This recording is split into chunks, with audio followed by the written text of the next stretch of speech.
'Tis the season. This is the time of year where families all over are thinking about what they're going to be doing for schooling next year. And some families may be deciding to homeschool their child for the first time.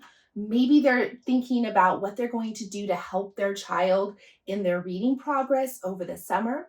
But whatever your situation is, today I'm going to bring 3 things that you will never see or would never see in my homeschool reading program.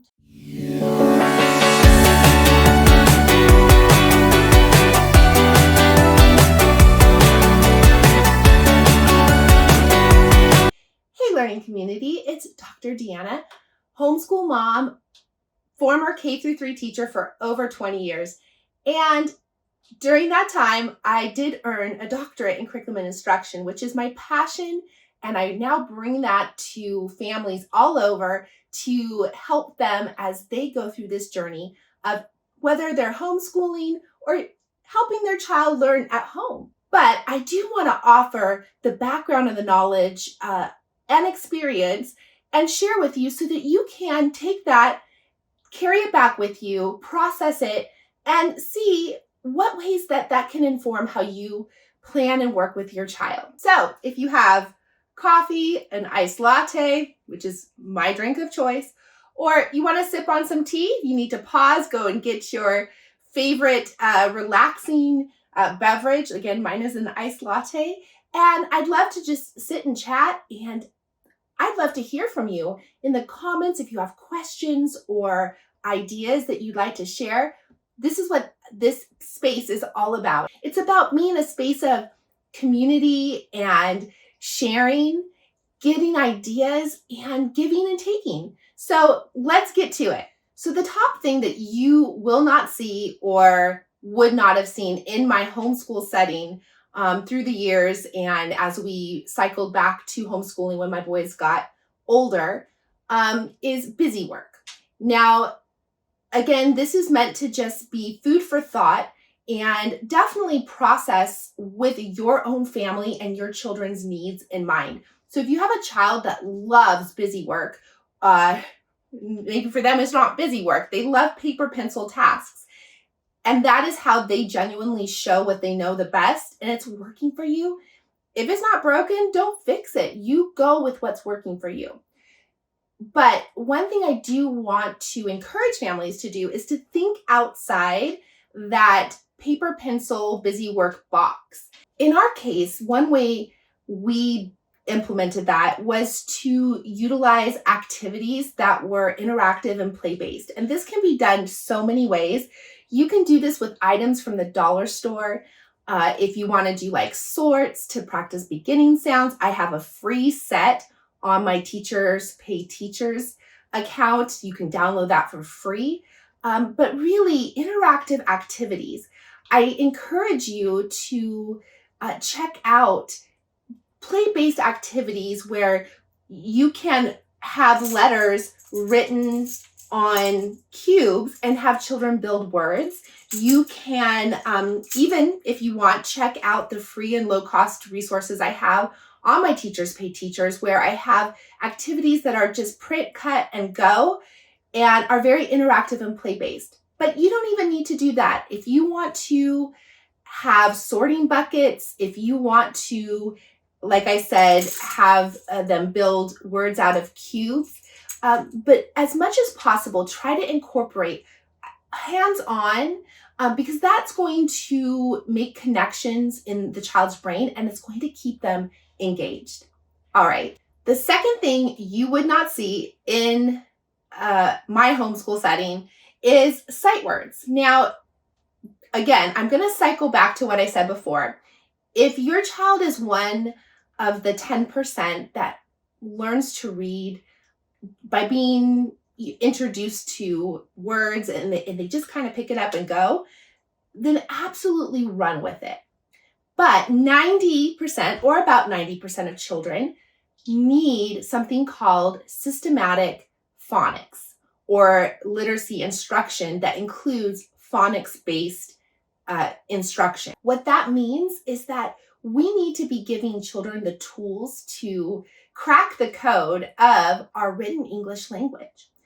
Sight words originally started as something where researchers identified words that were seen a lot in print. In fact, they were actually frequency words.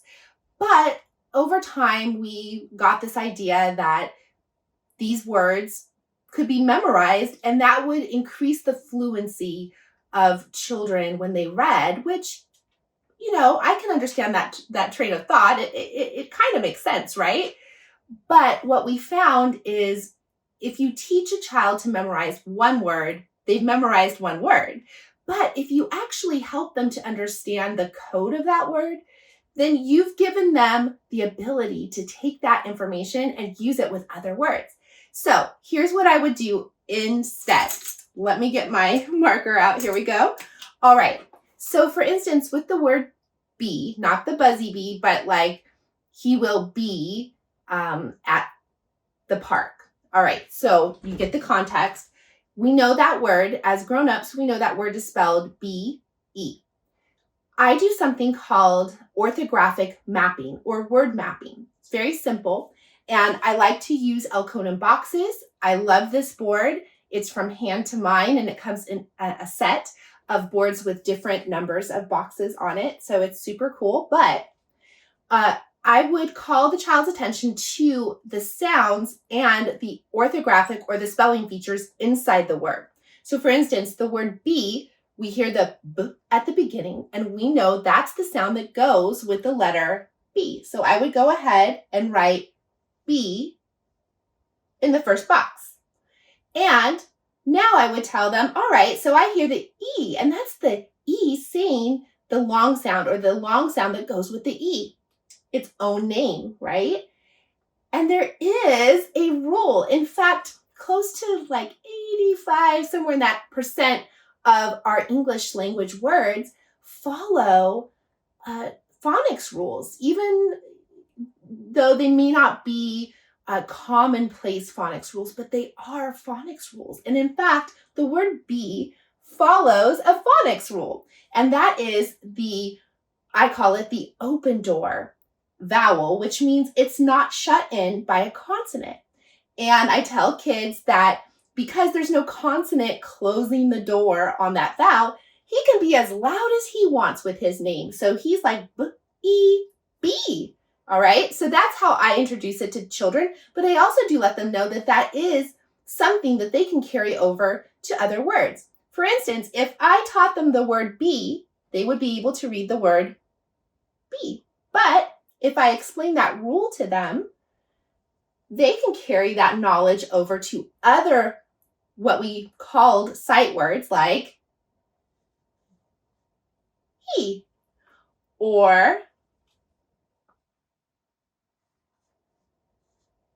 we. So of course we do have, a word like see, which is we call it the E twins, the double E. And there is a way to help children to differentiate between that when you have multiple ways of representing a sound. We have the two E's that say E, we have the EA that says E, and I know parents, that gets so confusing. And if you hang out, I suggest you subscribe. You might as well, you're already here, but I'm going to be covering this very thing in future episodes where I talk about ways that you can help your child with some of that tricky stuff that comes up when you're teaching your child to read. But in any case, that is what I would do instead of teaching or having them memorize sight words. All right, so the last thing that I'm going to cover today about the thing that you would not see in my homeschool setting for littles or bigs is long drawn out learning sessions. So a couple principles apply here. The first one is keep it short and sweet. In fact, especially for littles, their attention span is between 5 to 10 minutes. And there is nothing wrong with that. That doesn't mean that they have any differences in their brain if they can only attend to a task for 5 to 10 minutes and they are like 5, 6 years old. I mean, this is developmental, all right? So especially for littles, we want to keep our learning short and sweet. And remember that when you have that one-on-one time with your child, or they are doing more personalized learning sessions, that actually is very close to 20, 30 or more minutes in a classroom, a busy classroom setting.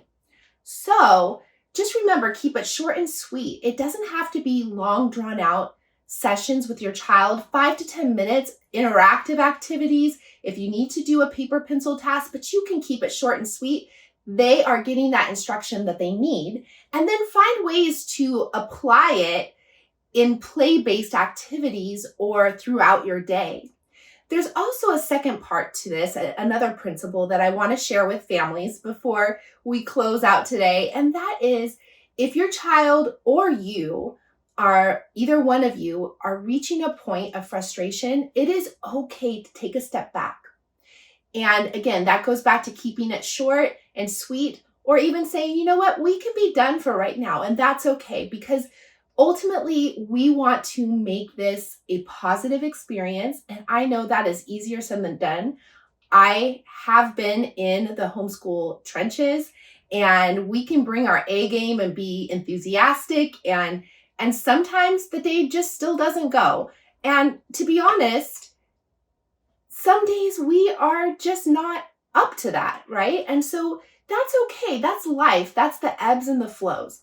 So with that, I want to encourage you to subscribe. Again, you are already here, so you might as well. I have tons of information and episodes that I have planned. And check out my sister channel, Dr. Deanna's Learning for Littles, where I do full episodes for littles ages 3 to 8 that are in the style of a very interactive learning experience to help and give you resources that will go along with your learning environment. And with that, I'll see you next time when I teach to you and your super learning strengths, one child and family at a time.